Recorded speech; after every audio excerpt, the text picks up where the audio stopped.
Hello everyone, আসসালামু আলাইকুম। কেমন হতো যদি আমরা মসজিদে ঢোকার সাথে সাথে আমাদের ফোনটি সাইলেন্ট হয়ে যেত। আমরা যখনই নামাজ পড়ার জন্য মসজিদে ঢুকি আমাদের ফোনটি সাইলেন্ট করা প্রয়োজন।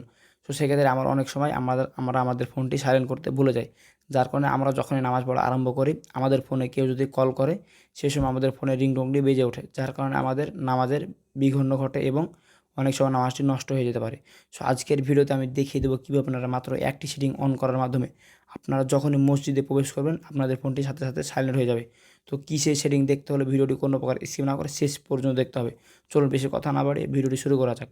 ভিডিওটি শুরু করার পূর্বে প্রতিবার নয় এবারও একটি রিকোয়েস্ট থাকবে, চ্যানেল নতুন দর্শক হয়ে থাকলে চ্যানেল সাবস্ক্রাইব করে দেবেন। আর যারা এখন পর্যন্ত চ্যানেল সাবস্ক্রাইব করেছেন তাদেরকে অসংখ্য ধন্যবাদ। অ্যাপসটি ইনস্টল করার জন্য আপনারা চলে যাবেন প্লে স্টোরে। প্লে স্টোরে সার্চ বারে গিয়ে লিখবেন প্লেয়ার্স টাইমস কিবলা অ্যান্ড নামাজ। জাস্ট প্লেয়ার টাইমস কিবলা অ্যান্ড নামাজ লিখে সার্চ বারে ক্লিক করে দেবেন। সার্চ বারে ক্লিক করে দেওয়ার পর আপনারা এই অ্যাপ্লিকেশনটি দেখে রাখেন। জাস্ট আপনাদেরকে এখান থেকে এই অ্যাপ্লিকেশনটি সুন্দরভাবে ইনস্টল করে নিতে হবে। সো অ্যাপ্লিকেশনটি ইনস্টল হলে জাস্ট এখান থেকে আপনারা ওপেন বাটনে ক্লিক করে দেবেন। সো ওপেন বাটনে ক্লিক করে দেওয়ার আপনাদের সামনে সেম এরকম একটি ইন্টারফেস হবে। এখান থেকে অবশ্যই আপনারা আপনাদের ল্যাঙ্গুয়েজ সিলেক্ট করে নেবেন, ইংলিশ, বাংলা, আরবি, হিন্দি। এখান থেকে আপনাদের যেটা ল্যাঙ্গুয়েজ সেটা সিলেক্ট করে দেবেন। আমি এখান থেকে বাংলা সিলেক্ট করে দিলাম। সো বাংলা সিলেক্ট করে দেওয়ার পর এখান থেকে যেসব পারমিশনগুলো চাইবে জাস্ট এখান থেকে অ্যালাউ দিয়ে দেবেন। এখানে লোকেশন পেতে জাস্ট এখানে অনুমতি প্রয়োজন, এটি ঠিক আছে ক্লিক করে দেবেন। সো ক্লিক করে দেওয়ার এখান থেকে ওপরে দেখতে পাচ্ছেন ইউজিং দি অ্যাপস, জাস্ট লোকেশনগুলো সম্পূর্ণ আপনারা যেসব পারমিশনগুলো চাইবে এখান থেকে সব সঠিকভাবে অ্যালাউ করে দেবেন।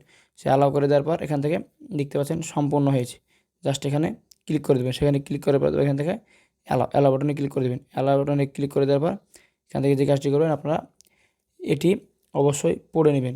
জাস্ট এখান থেকে সুন্দরভাবে পড়ে নেবেন। পড়া হয়ে গেলে এটিকে ক্রস চিহ্নতে ক্লিক করে কেটে দেবেন। সো কেটে দেওয়ার পর এখান থেকে দেখতে পাচ্ছেন নিচে একটি আইকন আছে সাইলেন্ট, জাস্ট এই আইকনে ক্লিক করে দেবেন।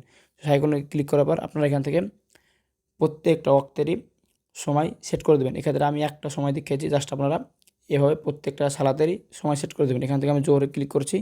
তো জোহরে ক্লিক করার পর এখান থেকে অবশ্যই আপনাদের এই অ্যাপসের এখানে পারমিশনটি অ্যালাউ করে দিতে হবে। এখান থেকে জাস্ট অ্যালাউ বাটনে ক্লিক করে অ্যালাউ করে দেবেন। সো পারমিশন অ্যালাউ করে দেওয়ার পর আপনারা অবশ্যই ব্যাকে চলে আসবেন।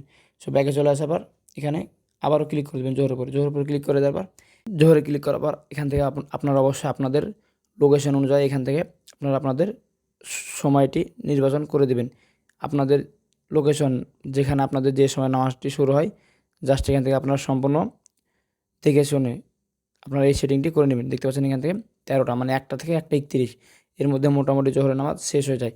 সো আপনাদের লোকেশন অনুযায়ী এখান থেকে সুন্দরভাবে এখান থেকে শুরু এবং শেষ সময়টি সেট করে দেবেন। এই সময়টি সেট করার সময় যে কাজটি হবে আপনাদের এই সময়টি ফোনে বাজার সাথে সাথে আপনার ফোনটি সাইলেন্ট হয়ে যাবে। আপনার মনে না থাকলেও আপনি যখনই মসজিদে ঢুকবেন এই সময়টি সেট করার কারণে আপনার ফোনটি কিন্তু অটোমেটিক সাইলেন্ট হয়ে যাবে।